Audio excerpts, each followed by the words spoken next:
শরীরে বাসা বেঁধেছে মরণ ব্যাধি ক্যান্সার। প্রতিটি মুহূর্ত যেন অতিবাহিত হতো মৃত্যু যন্ত্রণায়। কেমোথেরাপি নিতে নিতে একটা সময় বেঁচে থাকার আশাও ছেড়ে দেন, কিন্তু করসল বা টক আতা গাছের পাতার রস পান করে হয়েছেন ক্যান্সার মুক্ত। এমনটাই দাবি করেছেন সাতক্ষীরার আলী আশরাফ গাজী নামের এক ব্যক্তি।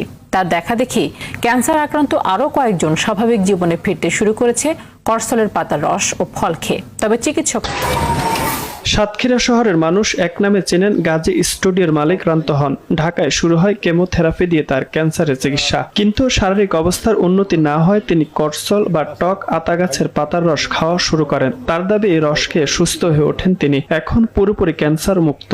যে 10টা কেমো দিলে যে উপকারটা পাওয়া যায় সেটা একটা করসল ফল খেলে সেই সমপরিমাণ উপকার হয়। তা আমার এই গাছের পাতা কুরিয়ারের মাধ্যমে নিয়ে আমি খেতে থাকলাম। তারপর বাড়ি এসে তো আমি দেখলাম যে গাছে 3টে ফল হয়েছে। ওই প্রথম ফল হইল 7 বছর পর। আর ওই ফলের 3টার 2টা আমি খাইছিলাম। আমি নিজে সুস্থ। ওই একজন কালকে আসলো, গতকালই আসলো। তারপর সাতক্ষীরায় চেয়ারম্যান এই মিতুল বলি ছেলেটা, ও ক্যান্সারে আক্রান্ত, ও পাতা এখনো খাচ্ছে। তারপর এখানে সাতক্ষীরায় যে যশোর আর্মসের যে বন্দুকের দোকান, ওই লোকের যে বড় ছেলে মুন্না, ওর সঙ্গে আপনি কথা বলতে পারেন, সে এখনো পাতা খাচ্ছে, সে এখন সুস্থ। আমার বাড়িতে প্রথম যেদিন এসছে ওকে ওর ওয়াইফ ধরে নিয়ে আসছে। তারপরে ও তো মোটামুটি মাস 1.5 পাতা খাওয়ার পরে তারপরে চলে আসছে আমার এখানে মোটরসাইকেল চালিয়ে। এখন সুস্থ কি না সুস্থ এবার আপনারা বোঝেন। 2012 সালে থাইল্যান্ড থেকে বীজ সংগ্রহ করে নিজ বাড়িতে 60টি চারা তৈরি করেছিলেন আশরাফ। এর মধ্যে 6টি গাছ এখনো বেঁচে আছে। তার দেখা দেখি এলাকার অনেক রোগী এই গাছের পাতার রস খেয়ে সুস্থ হয়ে উঠছেন। আমি চেন্নাইতে চিকিৎসা নেওয়ার উদ্দেশ্যে গেছিলাম। আমি ওখান থেকে চিকিৎসা নিয়ে ফেরত আসি দেশে।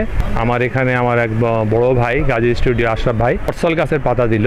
ওইটা চায়ের মতন করে জ্বালিয়ে সকালে এবং সন্ধ্যায় 2 বার খাইতে হবে। ইনশাল্লাহ আমি ভালো আছি এবং ভালো মনে হচ্ছে ইনশাল্লাহ। করসলের ফলও খেয়েছি, উনি আমাকে ফল খাইয়েছেন। হ্যাঁ, খেয়ে আমার মোটামুটি আলহামদুলিল্লাহ ইনশাল্লাহ খুব আমি ভালো বোধ করছি আর কি। এখন আমার আপাতত কেমোথেরাপি নেওয়ার লাগছে না। আমার এই অসুবিধাটা হচ্ছে আমার প্যানক্রিয়াস লিভারের ওখানে টিউমারের ভিতরে আমার সমস্যা।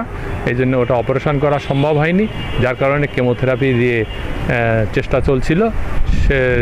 তারপরে আমি কেমোথেরাপি দিই এবং দেশে এসে এই করসলের পাতার সন্ধান পাই।